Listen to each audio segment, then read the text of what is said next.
तो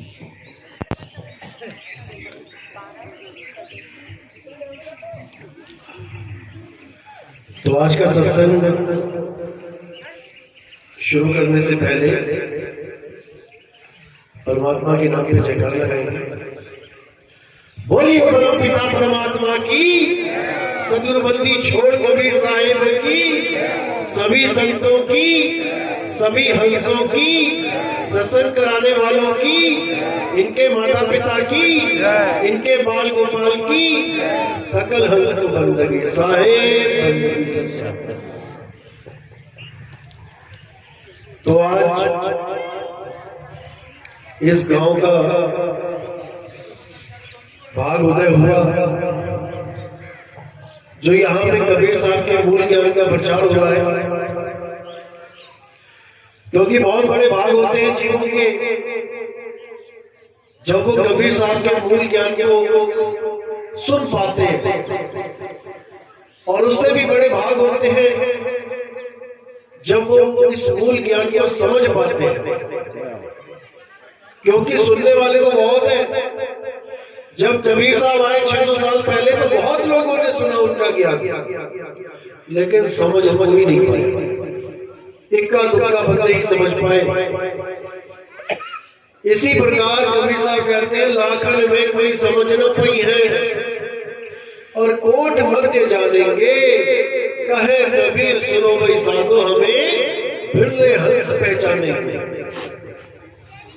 कि मेरे इस ज्ञान को अगर 1 लाख लोगों के सामने बोल दिया जाए तो उनको समझ में नहीं आएगा क्या बोल के चले गए बात बोले, और करोड़ों के आगे बोलेंगे तब जाके कुछ बिरले हंस पहचान पाएंगे कि बात कहां की हो रही है। क्योंकि ये ज्ञान ही इतना गुप्त ज्ञान है कि केवल विवेकी हंस इसको समझ पाते हैं। ये सबके बस की बात नहीं है समझ।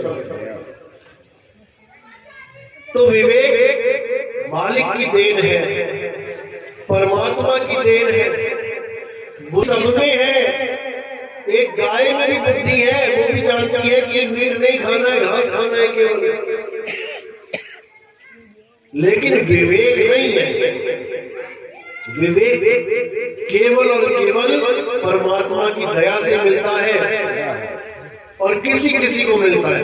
बुद्धि आप सबके पास है, सबको पता है क्या करना है, कैसे करना है, दुनियादारी सब जानते हैं, लेकिन परमात्मा के नाम का विवेक ये सबके बस की बात नहीं है समझना।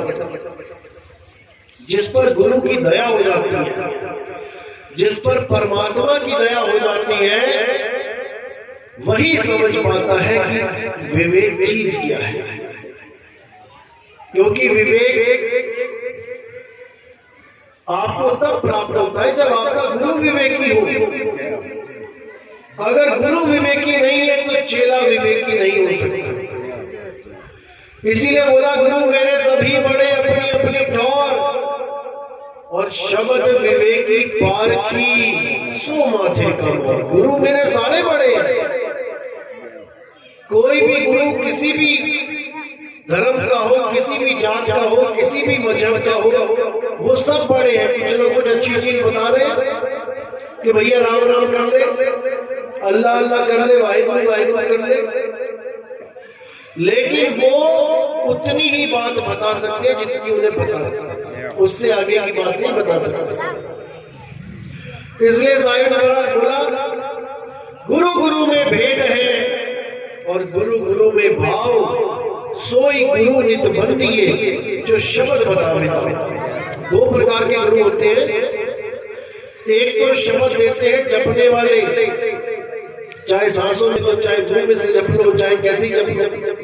और एक गुरु होते हैं शब्द छुड़ाने वाले, जो ये सारे जाप ताप ये सब छुड़वा देते हैं, और आपको क्या बताते हैं, आपका निज स्वरूप, आपका असली स्वरूप, जो ये सारे नाम, सारे जप, सारी विधियां ये खुद पैदा करके बैठ गया है। खुद आत्म देव है, लेकिन अपने आप को ना जाने के कारण अपने आप को शरीर समझ रहा है। अब ऐसा गुरु चाहिए जो हमें आत्मा का ज्ञान करवा दे। आत्मा का मतलब होता है संस्कृत में अक्षर। अक्षर यानी आत्मा, जिसका कभी नाश नहीं होता। और दूसरा अक्षर क्या है? ये 52 अक्षर, का गा पा पा पा या रा ला वा, ये सारे अक्षर जिन अक्षरों से दुनिया भर के नाम बना दिए गए हैं। हिंदुओं ने कुछ नाम बना लिए, मुसलमानों ने कुछ बना लिए, ईसाइयों ने कुछ बना लिए, सिखों ने कुछ बना लिए, सबके सब नाम बना के बैठे हैं। ये दुनिया भर के नाम कहां से आए हैं? हमने ये विचार करना है। ये सारे नाम कहां से आ रहे हैं? ये सब नाम इस मुख के द्वारा पैदा होते हैं। और किस अक्षर से पैदा होते हैं? आ अक्षर से पैदा होते हैं। आ अक्षर से ही सारे नाम, सारे मंत्र पैदा होते हैं और आ में ही लीन हो जाते हैं। तो साहिब कहते हैं ये आ अक्षर, ये ब्रह्म है, इसको जान के समझ के इससे आगे निकल जाना है। गीता में भी यही बोला गया, हे अर्जुन मैं ही आकार हूं और मैं ही काल हूं। मैं आकार हूं यानी जो आग की आवाज निकल रही है यही मैं हूं, और इसी से सारे अक्षर पैदा कर देता हूं। जैसे आ से मैंने पा बनाना है तो एक आवाज निकलेगी गले से आ। अब इसी को पा बना दो, केवल होठों को मिलाना है पा। जब तक होठ मिलके छूटे ये पा बन गया, लेकिन उसके बाद पा लीन हो गया किसमें? आ में। आप पा को लगातार बोलोगे तो लास्ट में एक ही आवाज आएगी आ। कैसे? देखो पा आ, ये पा आ से ही पैदा हुआ, आ में ही लीन हो गया। ऐसे जितने भी नाम है इस दुनिया में, राम, वाहेगुरु, अल्लाह, कबीर, ओम, तत्सत, कोई भी है, ये सब इसी आ से निकलते हैं और इसी आ में लय हो जाते हैं। इसलिए ये सब नाम अविनाशी नहीं है, अखंड नहीं है। लेकिन साहिब कहते हैं नाम ही अखंड और सब खंडा, सार शब्द गर्जे ब्रह्मंडा। वो सार शब्द ऐसा है जो लगातार हो रहा है, उसका कोई आदि और कोई अंत नहीं है। वो किसी ने मुंह से पैदा नहीं किया। बाकी जितने भी भगवानों के नाम है, देवताओं के नाम है, किसी भी तरह के नाम है, वो सब मुंह से पैदा किए जाते हैं। इसलिए साहब ने बोला 52 अक्षर जीवा धारा और आदि अक्षर जीव्या से न्यारा। वाही को सत सिमरण कहिए और सिमर सिमर मर उतरो पारा। सिमर सिमर बोला है, जप जप के नहीं बोला कि जप जप के उतरो पारा, बिल्कुल नहीं। अरे नाम है जप में, नाम है तप में, और ना एकांत निवास में, और वो को कहां ढूंढे रे बंदे, मैं तो तेरे पास में। बिल्कुल मेरे पास मेरा परमात्मा है, लेकिन मुझे कोई ऐसा भेदी गुरु नहीं मिल रहा है जो मुझे उस परमात्मा के साथ जोड़ दे। मुझे इन नामों के साथ जोड़ा जा रहा है, इन शब्दों के साथ जोड़ा जा रहा है जो शब्द उसकी वजह से पैदा हो रहे हैं। इसीलिए साहिब ने बोला हम हैं शब्द और शब्द हम माही, और शब्द से भिन्न और कुछ नहीं। शब्द न बिन से ये बिन से देही कहे कबीर, हम शब्द सने। वो शब्द कभी नहीं बिनसेगा जो कभी शुरू ही नहीं हुआ। और ये जितने भी शब्द हैं जो तुम्हारे मुंह से निकल रहे हैं बिनस जाएंगे जब तुम्हारी देही बिनस जाएगी। तुम राम राम राम करते रहोगे, जैसे तुम्हारा शरीर छूटेगा तुम्हारा राम भी छूट जाएगा। अब तुम राम भी नहीं बोल पाओगे। तुम श्वासों के द्वारा सुहन सुहन कुछ भी कर रहे हो, ये प्राण छूटते ही वो नाम भी खत्म हो जाएगा। तो इन सब से परे जो अखंड अविनाशी नाम है उसको जानना है, वो है असली अक्षर जो 52 अक्षरों से परे है। इसी को बोला सोई गुरु पूरा कहावे, 2 अक्षर का भेद बतावे, एक छुड़ावे कौन से अक्षर छुड़ाने हैं? ये जितने भी मुंह से बोलने वाले नाम हैं इन सबको छोड़ देना है। एक छुड़ावे एक लखावे तब प्राणी निज घर को जाओ। केवल दो अक्षरों में दो अक्षरों का भेद प्राप्त करके प्राणी निज घर को पहुंच जाएगा। तीसरे अक्षर की जरूरत नहीं पड़ेगी।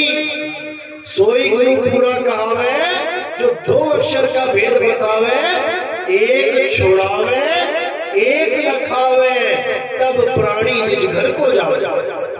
अभी नहीं दो अक्षरों का निबेड़ा है, एक अक्षर है, जितने भी 52 अक्षर है इनको छुड़ा देवे और एक अक्षर जो आदि अक्षर है, जो अनाम अक्षर है, उसका लखाव करा दे। और वो आदि अक्षर कहीं बाहर नहीं पड़ा हुआ है, वो मेरे पास में है। मोको कहाँ ढूंढे रे बंदे, मैं तो तेरे पास में, और खोजी होए तुरंत मिल जाऊं, एक पल की तलाश में। कहे कबीर सुनो भाई साधो, मैं तो हूँ विश्वास में। यानी विश्वास कर लो ये जीवात्मा, मैं तेरे बिल्कुल पास में हूँ।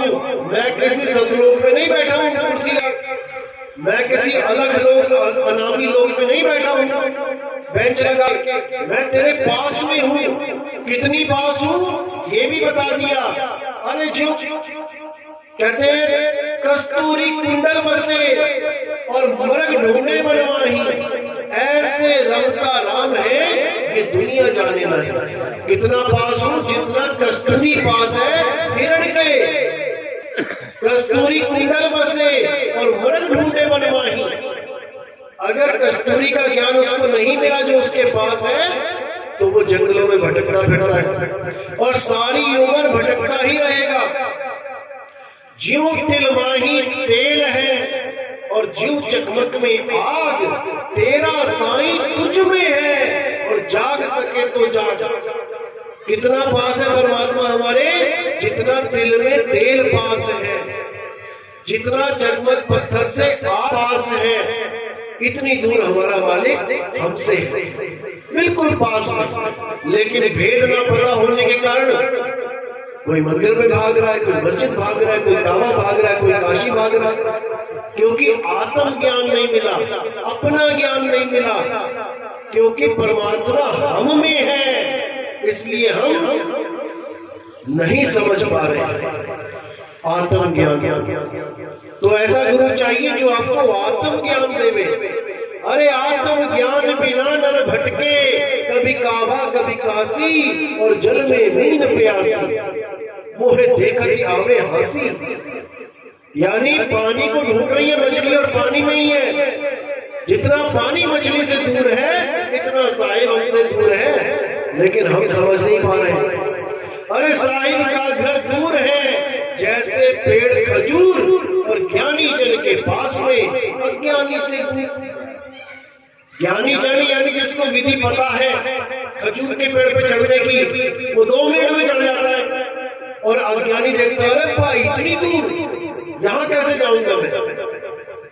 तो वही जो ज्ञानी है वो जाता है, खजूरें तोड़ के लाता है और खाता है, मुंह मीठा है। अज्ञानी बेचारा दूर से देखते रह जाता है, क्योंकि उसे पता ही नहीं है कि उस खजूर पे चढ़ा कैसे जाएगा। ये खजूर और कहीं नहीं है, यही है खजूर, यही पेड़ खजूर है हमारा, इसी पे चढ़ जाना है। और जो खजूर एकदम टॉप पे लगी है उसको खा के मुंह मीठा करना है। वहीं पे सिंहासन लगा है हमारे परमात्मा का खजूर के पेड़ पे। उसी को बोला अब तो जाए चढ़े सिंहासन और मिले है सारंग पानी, और राम कबीरा एक भय है कोई न सके पहचानी।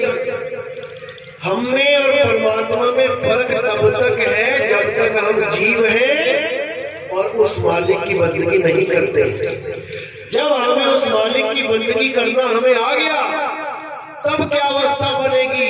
अरे कोटि तो ब्रह्मा भरे और कोटि भरे ईश, साहिब तेरी बंदगी से जीव बड़े जगदीश।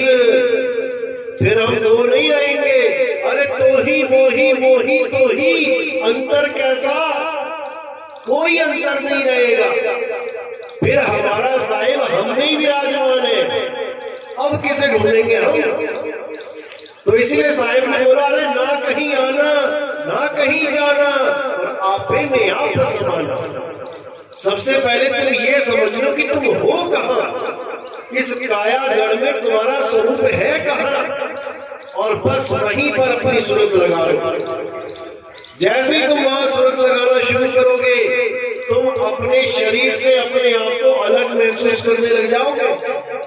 तुम्हें समझ में आने लग जाएगा ये शरीर तो जड़ है और मैं चेतन सत्ता हूं। उसके बाद जब तुम अपने स्वरूप में स्थित हो जाओगे, तब तुम कहोगे, अरे मैं ही आत्मदेव हूं। और तब वो अवस्था बनेगी कि नैनम छिंदन्ति शस्त्राणि नैनम दहति पावका।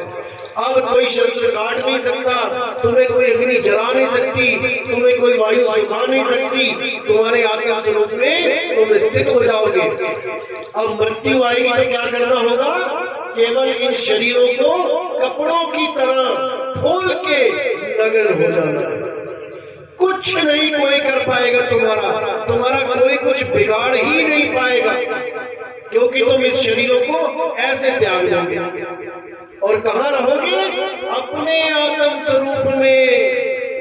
इसी को गीता में बोला है अर्जुन, अध्याय 3 17वां श्लोक, कि जो अपनी आत्मा में स्थित हो जाते हैं, जो अपनी आत्मा में संतुष्ट हो जाते हैं, जो अपनी आत्मा में स्थित होके स्थित प्रज्ञ हो जाते हैं, हे अर्जुन, अब उन्हें किसी कर्म कर्तव्य उनके ऊपर लागू नहीं होते।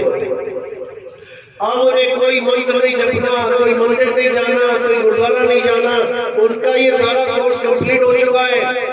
अब वो केवल अपनी आत्म स्थिति में रहते हैं और एक बार आत्म ज्ञान हो जाने पर वो किसी अन्य जीव पर निर्भर भी नहीं रह जाते कि अब कोई गुरु आएगा उसको सतलोक लेके जाएगा। वो सारा खेल खत्म हो जाता है, क्योंकि उसे बैठे बैठे यहीं बैठे बैठे परमात्मा मिल जाता है। अब उसे कहीं जाना आना नहीं पड़ता। जैसे मैंने कई बार उदाहरण दिया है कि शेर जब आता है तो सारे जानवर भागते हैं और शेर उनको दौड़ा दौड़ा के मार मार के पकड़ पकड़ के खाता है।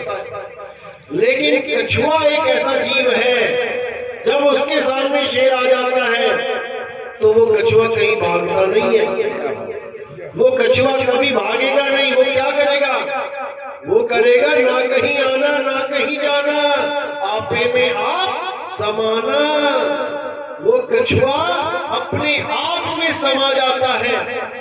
अब शेर सूंघता है, ये क्या बन गया भाई, ये तो पत्थर है, ये तो ढीला है, अब इस पत्थर का मैं क्या करूं? अब उसके हाथ से शिकार निकल गया। अब वो घूमता रहेगा, चक्कर लगाता रहेगा, लेकिन उसको खा नहीं सकता।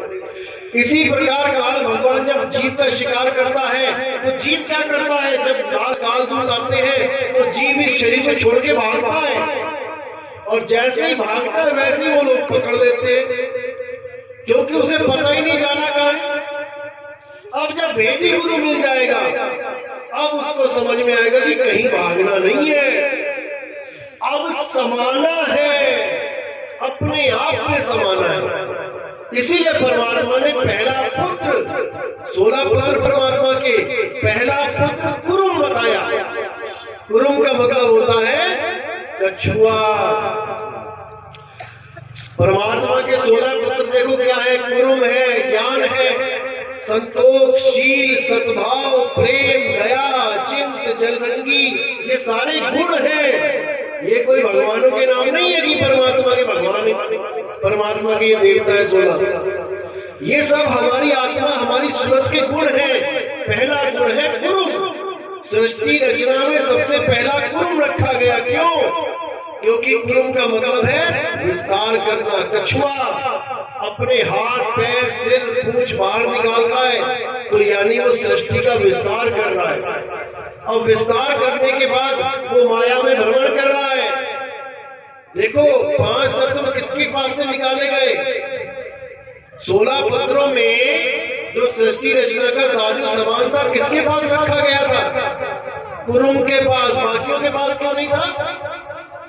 क्योंकि कुरुम एक गुण है जिससे विस्तार होता है, और ये सारी सृष्टि का विस्तार उसी से हुआ है। अब आपने क्या करना है? अगर आप सृष्टि को खत्म करना चाहते हो तो ये सारा विस्तार वापस समेट लो। जितना आपने विस्तार किया इस दुनिया में सारा समेट लो, काल कुछ भी नहीं कर पाएगा।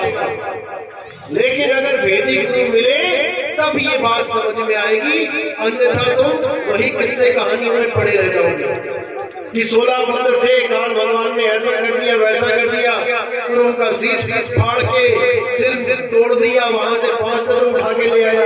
ये सब कहानियां हैं भाई, ये सब कहानियां हैं केवल समझाने के लिए, क्योंकि सृष्टि रचना तुम्हारे बस की बात नहीं है कि तुम समझ जाओ। ये कोई बिरला विवेकी ही समझ पाता है।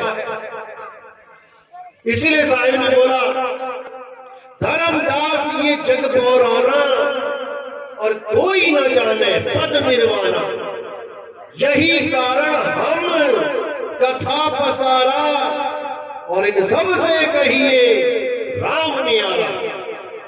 यानी कि ये सृष्टि रचना जो है ये सबके पल्ले नहीं पड़ने वाली। कैसे ब्रह्मा जी पैदा हुए, कैसे विष्णु जी पैदा हुए, कैसे शंकर जी पैदा हुए, क्योंकि सब इनको अजर अमर अविनाशी मानते हैं। लेकिन ऐसा नहीं है, ये सब गुण स्वरूप में हम सब में विद्यमान है। ब्रह्मा विष्णु महेश जी केवल मंदिरों में नहीं बैठे हैं। अगर मंदिर में बैठे तो बाहर कौन काम कर रहा है? सृष्टि को कौन चला रहा है? सृष्टि को कौन पाल रहा है? सृष्टि का संहार कौन कर रहा है? ये सब हमारे शरीरों में बैठे हैं। हमारे शरीरों में आप देखेंगे कि हमारे शरीर के अंदर चक्र होते हैं। गुदा चक्र, जिसको मूलाधार चक्र कहते हैं, स्वाद चक्र, उसके बाद नाभि में नाभि चक्र, आगे हृदय चक्र, कंठ चक्र, आज्ञा चक्र, सहस्रार चक्र, ये सब चक्र हमारे शरीरों में है। गणेश जी का जो स्थान है वो हमारा मूल चक्र है, मूलाधार। गणेश जी का क्या कार्य है संसार में? उनका कार्य है कि हमारा जितनी भी हमारी गंदगी है शरीर की, उसको बाहर निकालना है। उनका काम है, जैसे कहते हैं देव गणेश कहा रूपा थाना, करने निदान में पढ़ोगे कि मूल द्वार पे गणेश ने थाना रोक रखा, यानी वहां पर एक बैरियर लगा रखा है। तो बैरियर क्या है? मूलाधार चक्र है। जब हम सुबह सुबह लैट्रिन जाते हैं तो वो बैरियर खुल जाता है और सारी गंदगी बाहर आ जाती है, बैरियर फिर बंद हो जाता है। गणेश जी की पूजा सबसे पहले क्यों की जाती है? बड़े बड़े देवी देवताओं को बाद में पूजा जाता है, पहले गणेश जी को बनाओ। उसका क्या मतलब है? यानी सुबह उठ के सबसे पहले हम कहाँ जाते हैं? अपना फ्रेश होने। ये कार्य गणेश जी का है। वो इस कार्य को पूरा करके उनकी पूजा हो गई, खत्म हो गया। अमेरिका, इंग्लैंड, जर्मनी, फ्रांस, ये सब के सब आदमी जितने भी हैं ये सब गणेश को ही मनाते हैं सबसे पहले। उसके बाद ब्रह्मा जी का स्थान कहाँ पे है? हमारे स्वाद चक्र में। ब्रह्मा जी का क्या काम है? बीज डालना, खेती बाड़ी करना, दुनिया को पैदा करना। कैसे होती है दुनिया पैदा? जब बीज डलता है खेत में तो बच्चे पैदा होते हैं। जो ब्रह्मा जी ने बच्चे पैदा कर दिए उनकी पालना कौन करता है? विष्णु जी करते हैं। विष्णु जी कहाँ है? हमारे नाभि चक्र में। जो गर्भ में बच्चा है विष्णु जी क्या करते हैं? उसके साथ एक पाइप जोड़ देते हैं माँ के साथ। अब सारा खाना पीना उस बच्चे को उस माँ के द्वारा मिलता है। बच्चे को मुंह नहीं चलाना पड़ता, वो पाइप के द्वारा विष्णु जी सारे धर्म, ये नहीं कि मुसलमानों के नहीं है विष्णु जी, वो मुसलमानों के बच्चों को भी पाल रहे हैं, वो ईसाई के बच्चों को भी पाल रहे हैं, वो सिखों के बच्चों को भी पाल रहे हैं। ये सारी सृष्टि के बच्चों को, यहाँ तक कि कुत्ता बिल्ली हाथी घोड़े के भी लगा देते हैं पाइप गर्भ में, खाता पीता रहे मजे करे। वही बच्चा जब बड़ा होने लग जाता है तो उसका संहार का काम किसके पास है? शंकर जी के पास। वो हृदय चक्र में बैठे हैं। जो शंकर जी का डमरू है, डम डम डम डम, क्या है वो हमारी धड़कन है दिल की। कान लगा के सुनो, देखो कैसे डम डम चल रहा है, डमरू चल रहा है शंकर जी का। और जब भी तांडव होगा, यानी जब भी मृत्यु आएगी, तब वो डमरू तेज हो जाएगा, डम डम डम डम डम। किसी की मौत आने वाली है, कोई झगड़ा कर रहा हो, किसी को पुलिस पकड़ने वाली है, किसी का कुछ भी, देखो उसका दिल कैसे भाग रहा है, यानी संहार होने वाला है भाई तेरा। और जब तक संहार नहीं हो गया, जब तक धड़कन नहीं रुक गई, कोई भी डॉक्टर डेथ सर्टिफिकेट नहीं दे सकता। भले सारे शरीर के अंग काम करना बंद हो जाए, अगर दिल की रिपोर्ट ईसीजी ऐसे चल रही है, कोई डेथ सर्टिफिकेट नहीं। यानी शंकर जी ने संहार नहीं किया है, अभी ये जीवित है। शंकर जी से ऊपर कौन बैठा है कंठ में? यहां बैठी है दुर्गा माता। किस रूप में? सावित्री रूप में, गायत्री रूप में। इसका क्या काम है? इसका काम है अपने पति देव यानी अलख निरंजन की हर बात को बोल के बताना। यानी मन और माया, ये मियां बीवी है दोनों। माया बैठी है गले में और मन बैठा है त्रिपुटी में। यहां से जो भी विचार चलता है आपका, ये बोल के बताती है कि मेरे पति को क्या चाहिए। ये मन खुद नहीं बोल सकता कि मुझे क्या चाहिए। सामने लड्डू पेड़े पड़े हैं, अगर मन बोलता रहे कि कोई लड्डू पेड़ा दो, मन में आप बोलते रहो, किसी को सुनाई नहीं देगा। तो ये माया क्या करती है? अपने पति का ऑर्डर लेती है और उसको मुंह से निकाल के बोल देती है। ये जितने भी अक्षर बोल रही है, ये माया ही बोल रही है। हिंदुस्तान में हिंदी बोलती है, पाकिस्तान में उर्दू बोलती है, अरब देश में अरबी बोलती है, चाइना में चाइनीज बोलती है। हर भाषा को ये जानती है और बोलती है। अब इससे ऊपर कौन है? आज्ञा चक्र में अलख निरंजन। आपने नाम सुना होगा, अलख निरंजन। शुरू में आते थे बाबा अलख जगाने, लाल चोला पहन के, और भूखा लगाते थे, अलख निरंजन सब दुख भंजन। अब ये कौन है अलख निरंजन? आज तक इसकी फोटो नहीं देखी किसी ने। अलख निरंजन नाम सबने सुना है, लेकिन इसका रूप नहीं देखा आज तक किसी ने। ये होता क्या है? क्यों? आप रामलीला देखो तो रावण भी बोलेगा अलख निरंजन, गोरखनाथ भी बोलेगा अलख निरंजन, भोले शंकर भी बोलेंगे अलख निरंजन, हर देवी देवता बोलेगा अलख निरंजन, लेकिन उसकी कोई फोटो नहीं देख पाया, क्योंकि उसका कोई आकार ही नहीं है। वो निराकार है, और निराकार होते हुए भी उसके सारे आकार हैं। ये सारे आकार उसी के हैं। इसीलिए साहिब ने बोला, देव निरंजन सकल शरीरा, तामे भ्रम रहल कबीरा।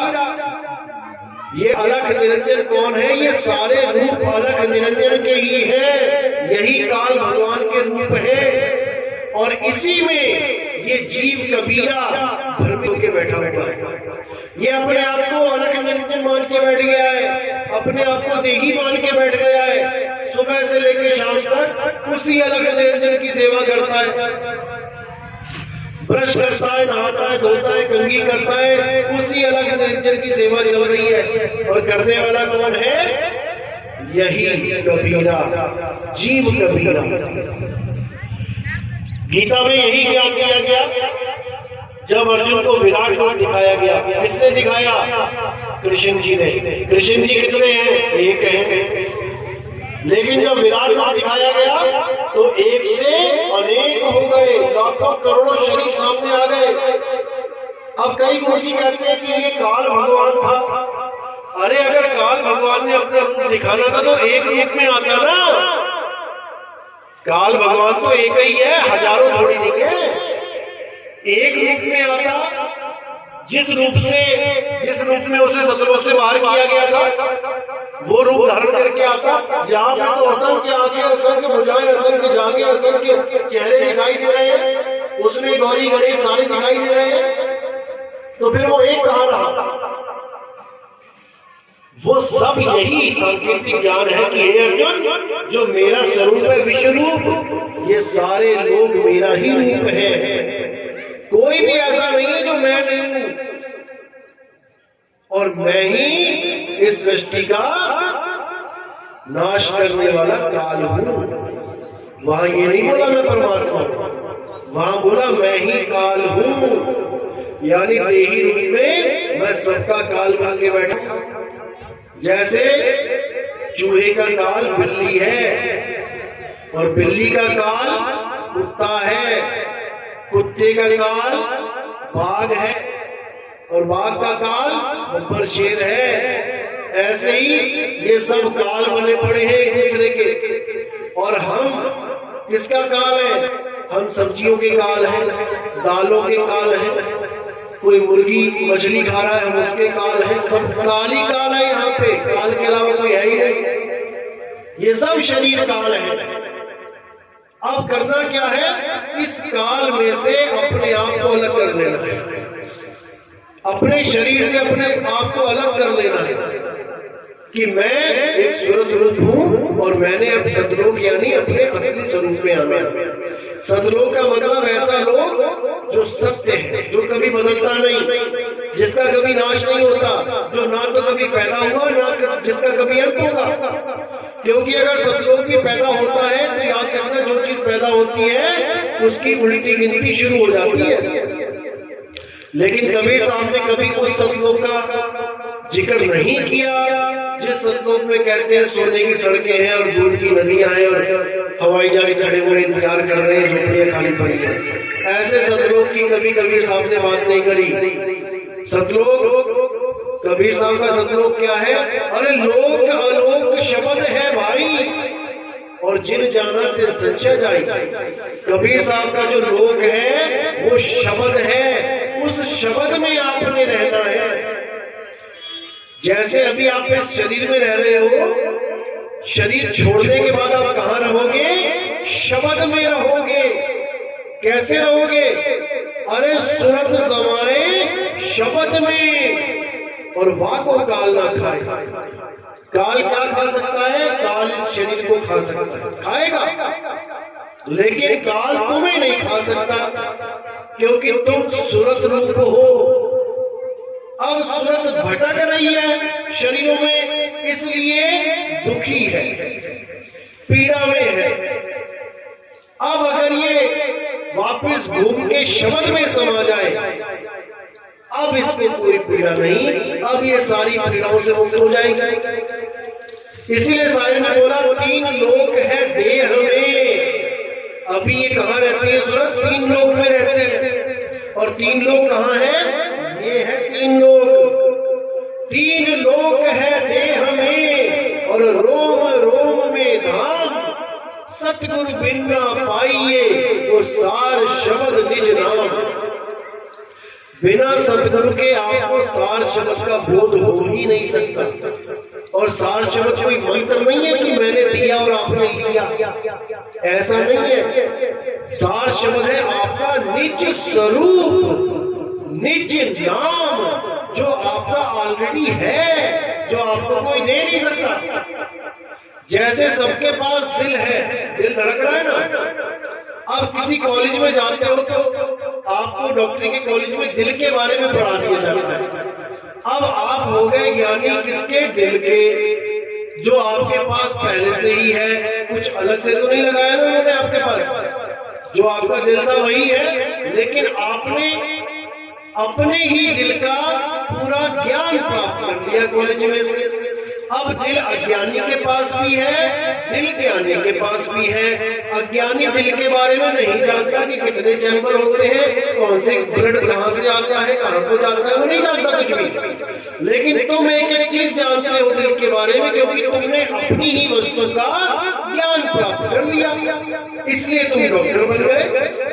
दिल का डॉक्टर दिल की हर हरकत को जानता है, इसलिए वो डॉक्टर है।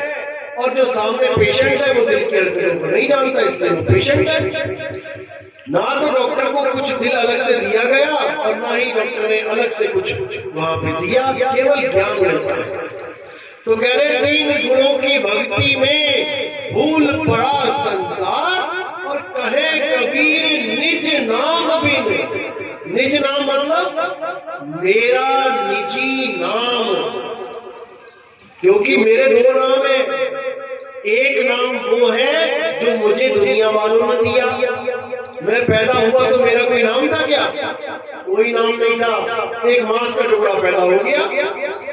अब अगर उसमें से आवाज निकली आए आए गरीब बच्चे ने, तब तो उसका नाम रख देगा कोई। अगर वो बोलने वाला उस मांस के टुकड़े में ना हो तो कोई नाम रखेगा उसका?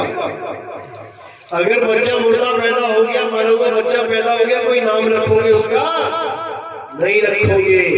अब यहाँ पर दो नाम है, एक नाम वो खुद लेके आया, जो उसने बोला, उसके मुंह से जो आवाज निकली, एक नाम वो खुद लेके आया और एक नाम उसको लोगों ने दे दिया कि इसका नाम सुंदर रख दो, इसका नाम विमल रख दो, इसका नाम कमल रख दो। अब निज नाम क्या था जो वो लेके आया था? वो आवाज कहां से निकली थी? आत्मदेव से निकली। वो आत्मदेव ही उसका निज नाम है।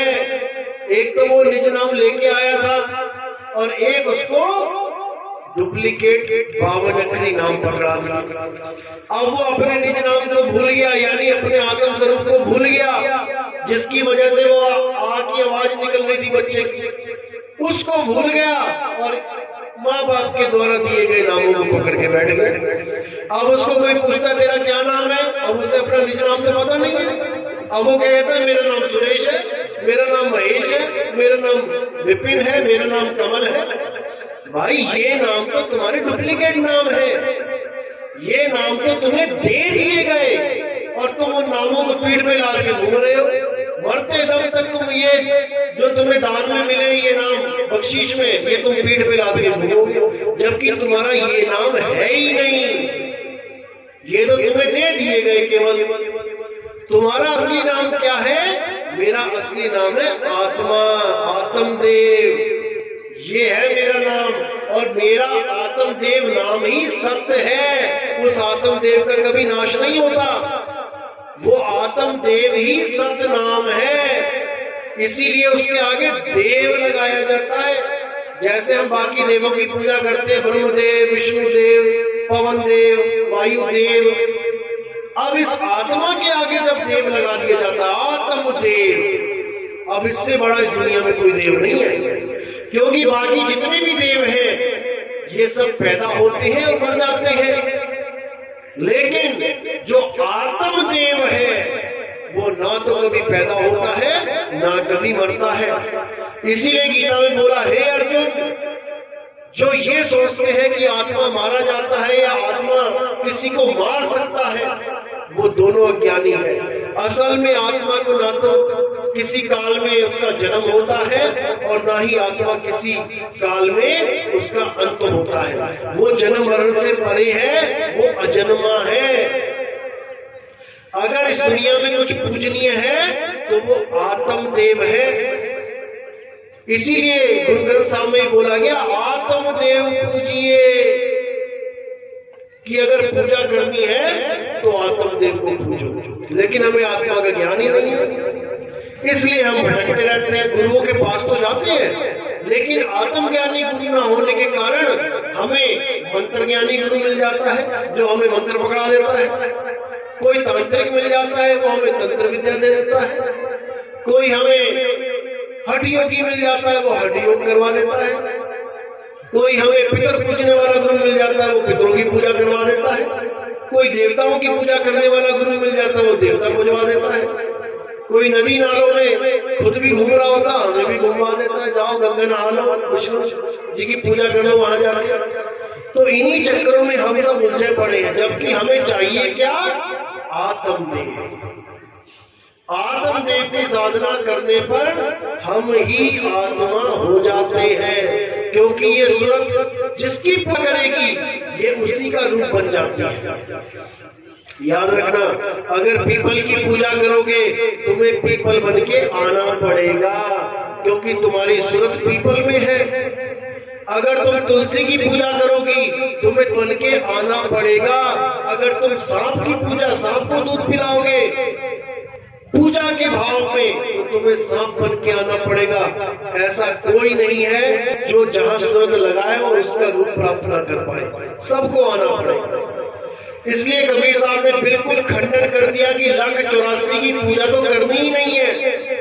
1,84 मतलब इंसान चोले से नीचे के जितने भी चोले हैं, चींटी, कॉकरोच, मछली, मगरमच्छ, सांप, सुअर, घोड़ा, कुछ भी है, चूहा, बिल्ली, हाथी, इनकी कभी पूजा मत करना गलती से। जहां पे तुम्हारे भाव जुड़ गए तुम्हें वही शरीर प्राप्त हो जाएगा। 84 लाख ऐसे कट गई तुम्हारी अगर तुम 84 को समझ के आगे बढ़ जाओ।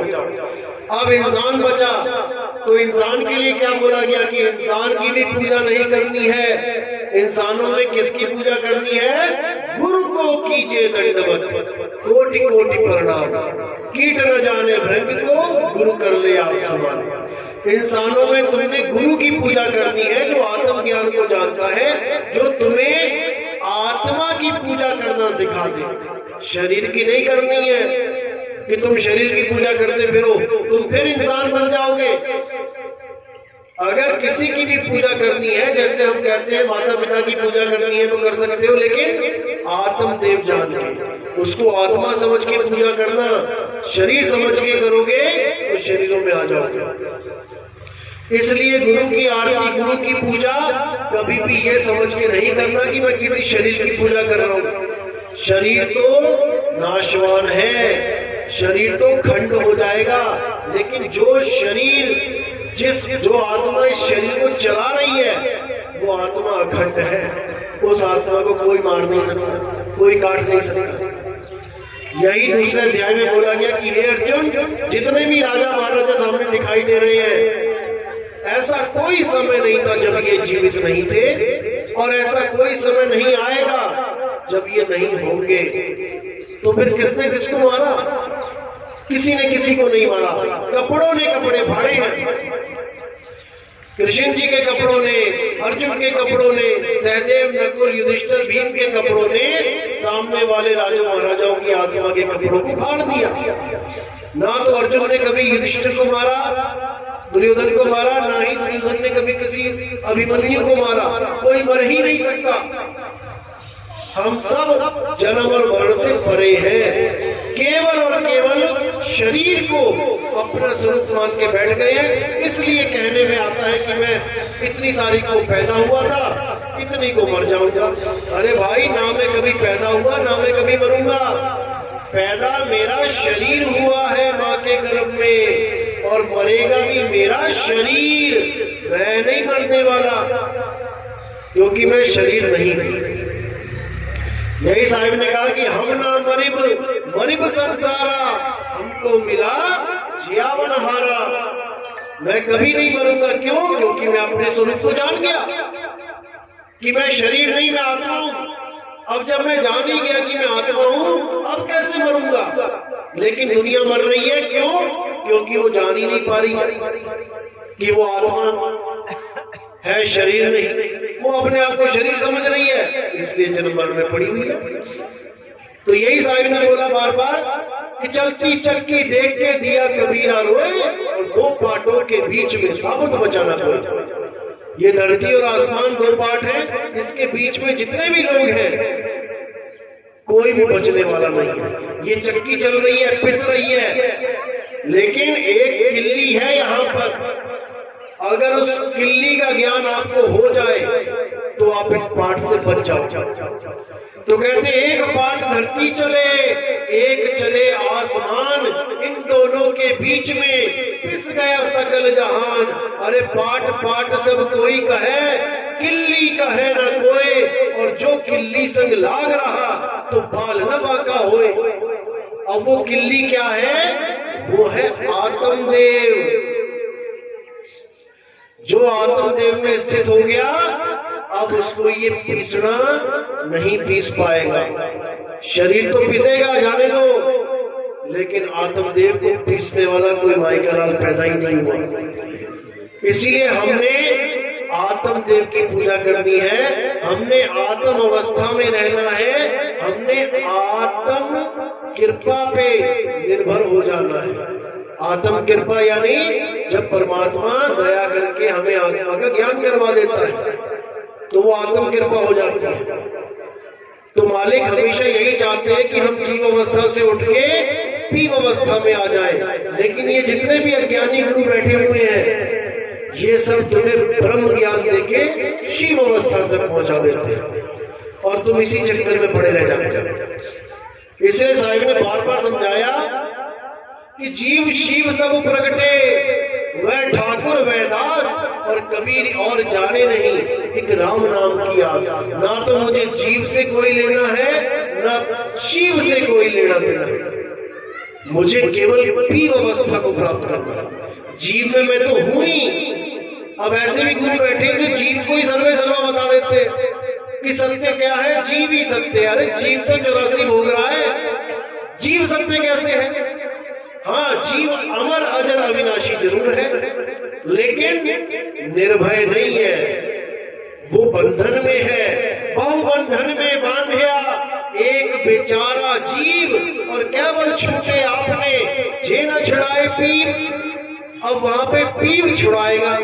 अब जीव से अन्य अवस्था होती है पीव की, और ये दोहा पढ़ है। जितने भी जीववादी गुरु हैं ये सब ये दोहा बोल रहे हैं, उनको जीव और पीव में भेद ही नहीं पता।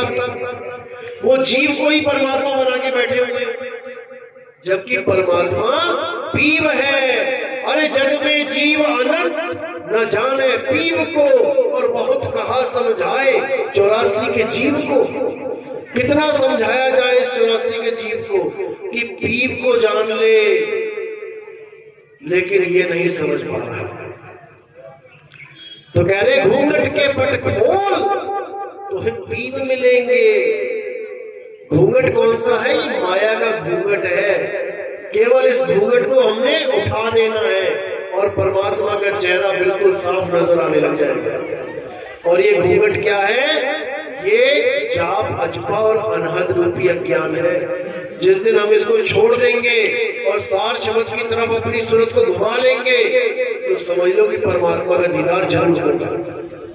लेकिन ये तब होगा जब हम भेदी गुरु से परमात्मा का भेद प्राप्त करेंगे, क्योंकि परमात्मा कहीं और नहीं, हमारे पीछे ही है, हमारे पीछे खड़े हैं। वो समझा रहे हैं मेरे, मैं तो देखूं तुझको और तू देखे कहीं और। लानत ऐसे चित्त पर एक चित्त दो ठोर। यानी वो मेरे पीछे खड़े हैं, मेरे पास में है, वो मुझे देख रहे हैं और मैं उनकी तरफ ना देखकर मैं दुनिया की तरफ देख रहा हूं। और देख भी क्या रहा हूं? दो ठोर। यानी आदि दुनिया निर्गुण और आदि सरगुण को देख रही है। आदि दुनिया कहती है परमात्मा साकार है, और आदि दुनिया कहती है परमात्मा निराकार है। तो कहते हैं लानत है ऐसे चित्त पर। अरे कम से कम एक ही घोषित कर देते, या साकार साकार कह देते, या निराकार निराकार कह देते। आदि दुनिया कहती है निराकार यानी निर्गुण, आदि दुनिया कहती है साकार यानी सरगुण। लानत है ऐसे चित्त पर। फिर कहते हैं निर्गुण सरगुण दो सारा। ऐसा भी नहीं कि तुम अपने अपने भगवान तक सीमित रहो, हो जाओ, लीन हो जाओ, नहीं। अब द्वंद्व फसारा, अब लड़ रहे हैं आपस में कि तुम परमात्मा को मानते हो निराकार की साकार, वो कहता है साकार। अरे तुम तो मूर्ख हो, मारो इसे, ये तो काफिर है। क्या कर रहे हैं लोग? जो निराकार को मानने वाले हैं वो साकार भगवान की पूजा करने वालों को काफिर कहते हैं। लड़ रहे हैं आपस में। और साकार वाले कहते हैं ले निराकार परमात्मा वहां कुछ है ही नहीं, तो वहां क्या हम टिंडे लेने जाएंगे? ऐसे बोलने वाले भी हैं। जब वहां निराकार परमात्मा है, कुछ दिखेगा नहीं तो हम क्या लेंगे वहां जाके? ऐसे भी है। तो कह रहे कोई सरगुण में नीच रहा और कोई निर्गुण ठहराए, अटपट चाल कबीर की मुंह से कहीं न जाए। दादू जी कहते हैं कि आदि दुनिया निर्गुण में फंसी है, आदि सरगुण में। ये दोनों ही काल के जाल में फंसे हैं। ना परमात्मा निर्गुण है और ना ही सरगुण है, ना निराकार है और ना ही साकार है। ये दोनों ही देह भाव है, तत्व भाव है। निराकार आकाश तत्व है और साकार ये सारे तत्व मिलके बैठे हुए हैं। अब इन दोनों से परे क्या है परमात्मा का असली स्वरूप? वो है शब्द स्वरूप। ना निराकार और ना साकार, इन दोनों से ऊपर शब्द स्वरूप ही परमात्मा का असली स्वरूप है, जिसकी वजह से आप सबके शरीरों में से ये शब्द निकल रहे हैं। अगर परमात्मा ना होए तो यहाँ पर केवल ये लाशें बनी हो, यहाँ पे बैठी हैं, बोल नहीं सकता कोई भी। इसीलिए बोला चांद के महल में बोलता राम है, तू राम और चांद को छीन भाई। इस चांद में से, चमड़े में से ये बोलता राम, ये आवाज जो निकाल रहा है वो अलग है, वो निराकार साकार से अलग है और वही शब्द है। उसी ने बोला शब्द हमारा तू शब्द का, अरे सुन मत जा सरक, और जो चाहे निज रूप को शब्द ही ले परख। अगर अपने असली निजी स्वरूप को, निज नाम को जानना चाहते हो तो शब्द की परख करना सीख लो कि मेरे गुरु ने मुझे कौन सा शब्द पकड़ा दिया परमात्मा के नाम पे। जाप पकड़ा दिया या अजप्पा पकड़ा दिया या अनहद पकड़ा दिया। जाप यानी मुंह से बोलने वाले जितने नाम है, अगर ये पकड़ा दिए तो वो गुरु अधूरा है। वो तुम्हें राम राम राम करवा देगा कि राम राम करो राम मिल जाएगा, वाहेगुरु वाहेगुरु करो वाहेगुरु मिल जाएगा, अल्लाह अल्लाह करो अल्लाह मिल जाएगा। ऐसे गुरु भी हैं। तो उनको बोल देना ठीक है गुरु जी, कभी चाय पे आओगे तो ठीक है, चाय हमारे चीनी घर में नहीं होगी तो हम बिना चीनी की चाय बना देंगे, तुम चीनी चीनी जप लेना, मुंह मीठा हो जाएगा। तब नहीं बोलेंगे, तब नहीं बोलेंगे कि ऐसे थोड़ी नहीं मुंह मीठा होगा, जपने से भी कभी मीठा होगा चीनी चीनी, लेकिन राम राम करवा देंगे। तो साहिब कहते हैं नाम है जप में, किसी जप को नहीं करना है। अब जप के बाद क्या है? अजप्पा। अजप्पा यानी कि श्वासों का अजप्पा जाप। इसमें कोई सोहंग दे देता है तोड़ के, कोई ओम सोहंग दे देता है, कोई आरंकार दे देता है, कोई वाहिगुरु दे देता है, कोई अल्लाहू दे देता है, अलग अलग नाम दे देते हैं। ये अजप्पा जाप होता है। इसके लिए साहिब ने बोला सोहंग आवे सोहंग जावे, सोहंग काल सबन को खावे। ये परमात्मा का नाम ही काल बन जाता है अगर वो जाप में आ जाए तो। अगर आप मन में जप रहे हो परमात्मा परमात्मा परमात्मा परमात्मा, तो ये परमात्मा का नाम भी काल का नाम हो जाता है, क्योंकि 52 अक्षर में है। अब ये कोई कहे कि तुम क्या जप रहे हो, आप तो मैं परमात्मा का नाम जप रहा हूं, परमात्मा परमात्मा कर रहा हूं, और वो कहे ये काल का नाम है, आप कहोगे नहीं ये कैसे काल का नाम है, ये तो परमात्मा का नाम है, मैं काल काल थोड़ी नहीं कर रहा हूं। बिल्कुल नहीं। 52 अक्षरी कोई भी हो, चाहे तुम संत कबीर भी जप रहे हो, तब भी वो काल का ही नाम है। क्यों? क्योंकि जो नर पड़े 52 के फेरा, सो नर जानो काल के चेहरा, और जब 52 का टूटे डोरा, सहजे छूटे काल झकोरा। अरे फिर नहीं आए फिर नहीं जाए, और सार शब्द में रहे समाये। फिर उसकी सूरत सार शब्द में लग जाती है, और फिर उसको इन नामों से कोई मतलब नहीं रह जाता। तो जाप, अजप्पा और अनहद होता है कानों में उंगलियां डालना। बहुत से पंथ ऐसे चलते हैं जो आपको भगवान के परमात्मा के नाम पे आपके कानों में उंगलियां डलवा देंगे। बैठे रहो 1-1 घंटा कानों में उंगलियां डाल के, फिर क्या सुनाई देगा?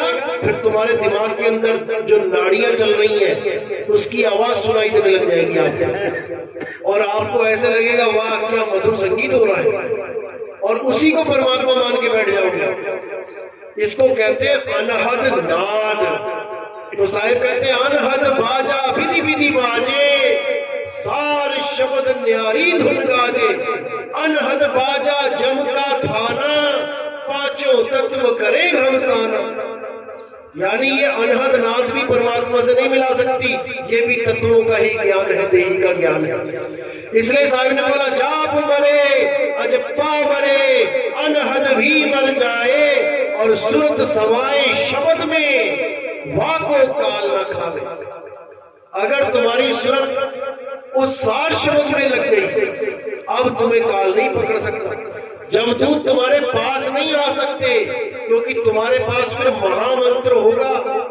ये महामृत्युंजय मंत्र की बात नहीं कर रहा मैं, ये महामृत्युंजय मंत्र तो शंकर जी ने भी यूज किया होगा अपनी घरवाली के लिए, जो सती माता हवन कुंड में छलांग मार दी थी, उसको 6 महीने लेके घूमे शंकर जी कंधे पे, क्यों महामृत्युंजय मंत्र फेल हो गया, क्यों नहीं जीवित कर पाए उसको? विष्णु जी ने हार के उसके 9 टुकड़े किए शरीरों के, और वही 9 टुकड़े 9 देवियां कहलाती हैं जिनके आप व्रत रखते हो, नवरात्रि के व्रत। ये उसी एक सती माता के 9 हिस्से हैं।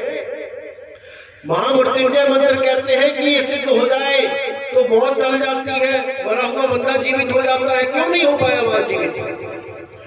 क्योंकि साहिब ने बोला, अरे तंत्र मंत्र सब झूठ है, इनमें ना भर में कोई, और सार शब्द जाने बिना कागा हंस न होए। जीवन दाता वो सार शब्द है, किसी मंत्र से जीवन नहीं दिया जाता किसी को। ये तंत्र मंत्र ये सब 52 अक्षर का खेल है। ये तुम्हारे 52 अक्षर है जिससे तुम मंत्र बना के बैठ गए हो। तो इसी को समझना है, जो सार शब्द है वो मुक्ति का दाता है। उसमें अगर एक बार सूरत लग गई तो चुंबक की तरह खींच लेगा आपको, फिर इस काल की नगरी में दोबारा नहीं आओगे। तो इसी को बोला, लोह चुंबक की प्रीत ज्यों और लोह को लेते उठाए, ऐसा शब्द कबीर का इस काल से लेते छुड़ाए। इस काल भगवान से कोई बचा नहीं सकता हमें, केवल एक ताकत बचा सकती है, और वो है शब्द गुरु। अरे शब्द गुरु सुरत धुन चेला, मिले परस्पर भया अकेला। और ना कोई गुरु ना कोई चेला, तोड़ जा हंस अकेला। जब गुरु से तुम्हें ज्ञान प्राप्त हो गया, अब वो गुरु कहीं भी चला जाए, भले देह त्याग कर दे, अब वो गुरु हमेशा तुम्हारे अंग संग है ज्ञान रूप में। जो तुम्हें उसने ज्ञान दे दिया, क्या ज्ञान दिया?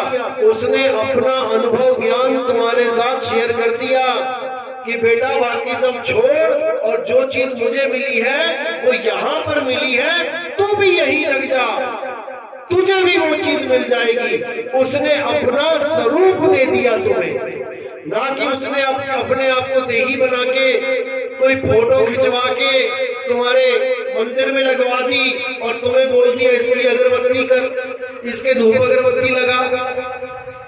वो गुरु सतगुरु नहीं होता जो अपने आप को देही मान के बैठा है। वो अपने स्वरूप को जानता ही नहीं, वो अपने आप को इंसान मान के बैठा है। अरे इंसान एक चोला है जो हम मिला है। कुछ साल पहले तक तो इंसान भी नहीं थे, 84 में थे। जब तुम कुत्ता बिल्ली हाथी घोड़ा बन के आ रहे थे, तब तुम कुत्ता बिल्ली हाथी घोड़ा भी नहीं रहे। तो अब इंसान बने हो, कल को तुम इंसान भी नहीं रहोगे। फिर तुम्हारा स्वरूप क्या है? तुम्हारा स्वरूप है आत्मदेव।